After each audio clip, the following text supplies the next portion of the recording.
Le 20 janvier 2025, Donald Trump sera investi président réélu à la Maison-Blanche. Les yeux du monde seront posés sur la Maison-Blanche pour résoudre les grands problèmes du moment, dont l'un d'eux est la guerre Russie-Ukraine.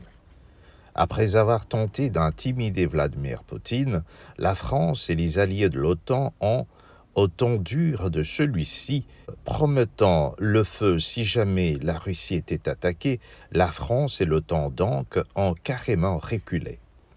Pendant ce temps, au milieu de la campagne électorale, Donald Trump multiplie des déclarations dont la plus célèbre est celle de mettre fin à cette guerre 24 heures après son investiture. Réélu le 5 novembre dernier, Donald Trump, qui n'est pas un va en guerre, privilégiera la diplomatie.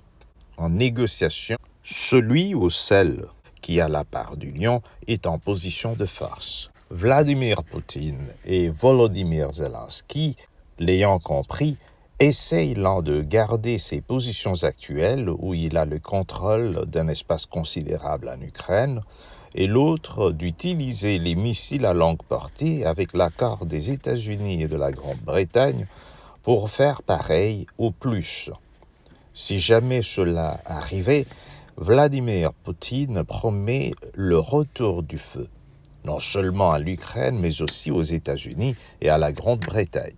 Et aussi, dans la ligne de mire, la Pologne et la France qui se font plus vocales dans ce conflit.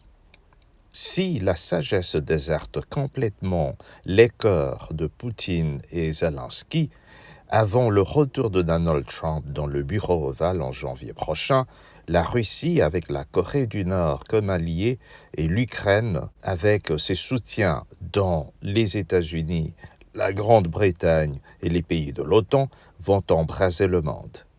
La Troisième Guerre mondiale aura commencé et seule la Chine pourra en ce moment-là tenter de jouer le sapeur-pompier. Là aussi, faudra-t-il qu'elle ait les nerfs solides pour le faire. Bonjour chez vous.